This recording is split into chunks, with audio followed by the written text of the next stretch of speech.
Well, thank you, Zaria. That was a beautiful introduction, and yes, give her a great hand. We spoke earlier this week to get to know each other, and she's a special, special young lady. And one of the things that we found we had in common, actually there's two things I didn't know about you. You aspire to be a dentist. My dad was a dentist. So the second thing that I told her is that I had not stepped foot on an airplane until I was 25 years old. And she said, well, I haven't been on an airplane yet myself. And I said, we got to fix that. So if the dentist thing doesn't meet what your expectations are, you come see me, okay? There's a future for you at Delta.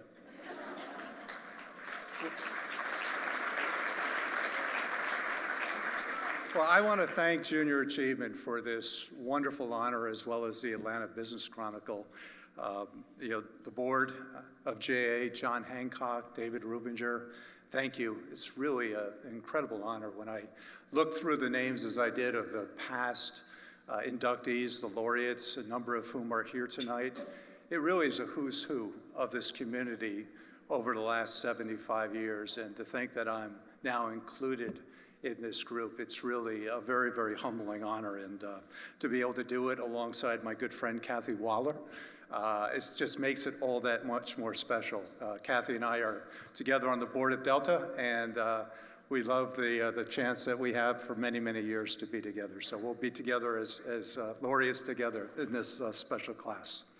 I want to thank so many friends and colleagues that are here tonight, and thank you for coming out. I know everybody has a lot of calls on their time, but this is a special event, and I'm very appreciative of the fact that you all made an effort to be here for us tonight.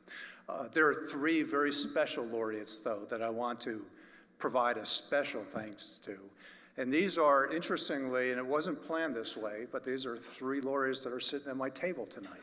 But I can tell you, in my 25 years here in Atlanta, these are three of the people that have had the most influence on my career and my involvement in the city and who I am as a leader within Delta Airlines.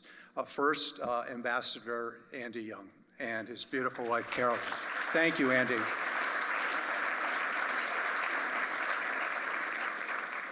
Andy was one of the first people I met when I came to Atlanta 25 years ago. Andy was on our board of directors at that time, and I was struck by his vision for Delta, his vision for Hartsfield-Jackson Airport. He had a real passion about the fact that this airport and our company were not only going to take this area into the hub of commerce for the Southeast, not just for the Southeast, not just for the US, but for the world. And Andy's push to go global has given me such purpose about the fact that we need to continue to extend our boundaries, to continue to connect, to unite, to bring service, to bring fellowship, to bring unity across the world. That's what we get to do. Andy particularly has been very instrumental in making certain we're serving those parts of the world that haven't had as much service, such as the continent of Africa. We're the first airline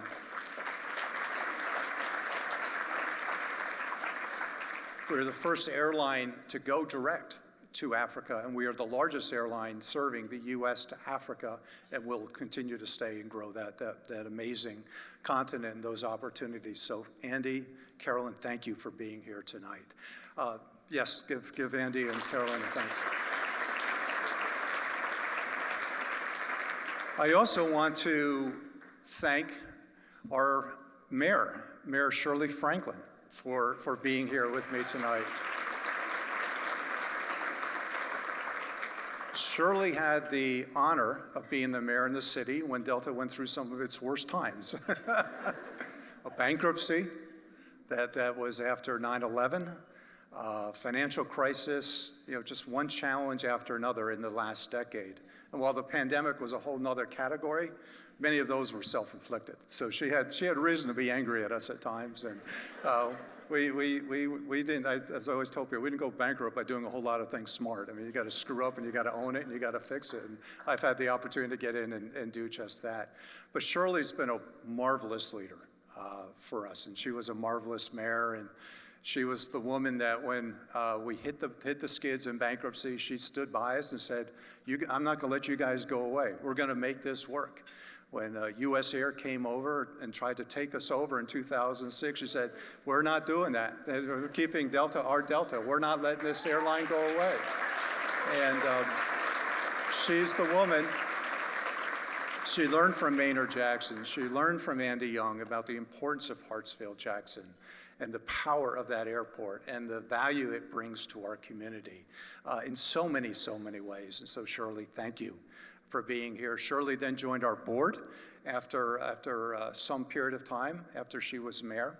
And the one thing I'll tell you about Shirley is that her focus around diversity and inclusion within the executive ranks was foundational well before anyone invented DE&I. No one even heard of DE&I, but there was Shirley Franklin. And the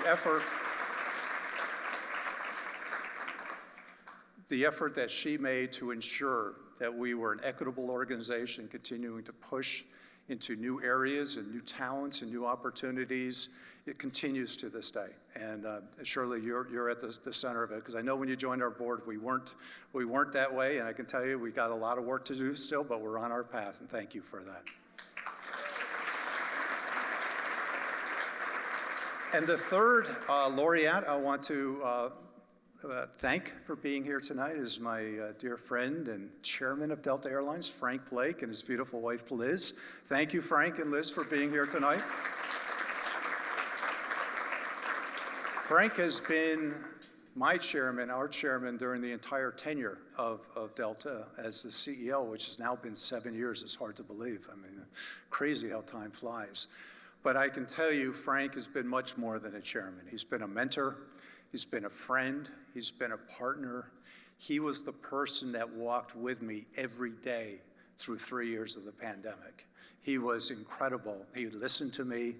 He would, give me whatever encouragement, whatever solace. He'd kind of tell me to snap up, whatever I needed to. Frank was there for me. And we did something together that no airline had ever done. We needed to put it to sleep and bring it back to life and make all the hard decisions. And as you heard from the video, one of the most difficult and one of the most proud decisions we've made is made certain that not a single person at Delta lost their job during the pandemic.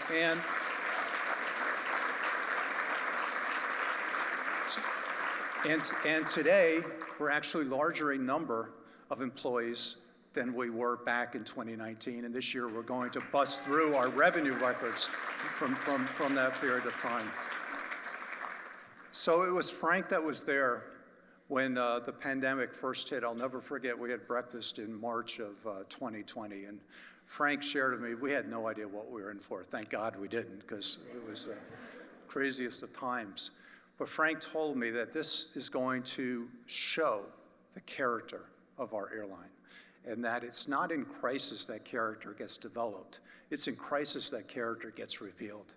And he was going to give a chance to show what the people of Delta are made of, and he and I both know that we could not lose when we put the people of Delta out front and let them lead the charge. So Frank, thank you for your leadership, your mentorship, and your friendship for these many years.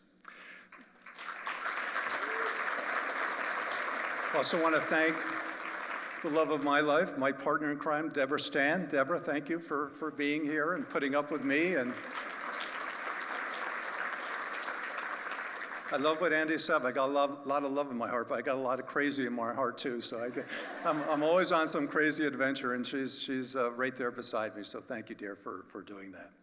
But the real honorees that I want to accept tonight's award from is the people of Delta Airlines, because it's the people of Delta Airlines that make us who we are. I'm just one of 90,000 people, truly. And there are so many good Delta people here tonight. We've got Delta in the house. I see Let me make sure I'm sure I'm not going to get everybody's names as to who's here tonight. It's kind of dark from up here. But the one thing I want to mention is that Tad Hutchinson, who stood previously as the chair in Georgia, he leads together with Quinny Jenkins. Quinny's here somewhere tonight. Our community affairs, and they are the best in the business at what they do in terms of leading Delta throughout the community. But Junior Achievement, Delta has partnered with 32 chapters around the world of Junior Achievement. 32, and that's on a global basis, not just on a local basis. We have many, from Atlanta to New York to Boston to Seattle to Paris, the list goes on. We're in Miami and South America as well. And we have a number of board members other than Tad and Quinny here. Steve Sear is on the global board of Junior Achievement. Steve, thank you for that. Dan Janke and Mona Hardy are on the Georgia board as well. So Mona and Dan, thank you for being here as well. They really do deserve a big, big hand. And finally, I went on probably a little longer than my 3 to 5 minutes, so it was a lot of things. Academy Award speeches, you got to just tolerate them. I'm waiting for the poll. I do want to speak to the students for a second of JDE, the students of Junior Achievement, and let you know just how impressed I am with what you are doing, as well as the teachers and the entire Junior Achievement organization. I always tell young folks that the opportunities abound. They really, really do. I mentioned earlier, when I graduated from school, I hadn't even stepped foot in an airplane. Whoever would have thunk I was be the CEO of the largest and best airline in the world? I mean, it just doesn't happen. You go out and you create your opportunities and take a chance on yourself. But one of the most important things as you're building your career and building your opportunity is to surround yourself with people that are not only smarter than you, but also believe in you, even if you don't believe in yourself sometimes. And that's something that Junior Achievement does. This organization believes in our kids. They believe in their future. And for each student in the room, I would just make certain that you find those people that you can put in your life, from your family, from your church, from Junior Achievement, from your school, that you can look up to, that can provide you the inspiration. Because I know I've had that in my life. I've had people that believed in me more than I believed in myself. That person for me was my mom. She loved me, and she knew I could do it even when I didn't think that I was capable of. She kept pushing me forward. And so keep that push going, keep strong, stay together, and great, great things are going to happen for this organization. I'm truly honored and touched to be honored as part of a Laureate, and thank you very much for this honor.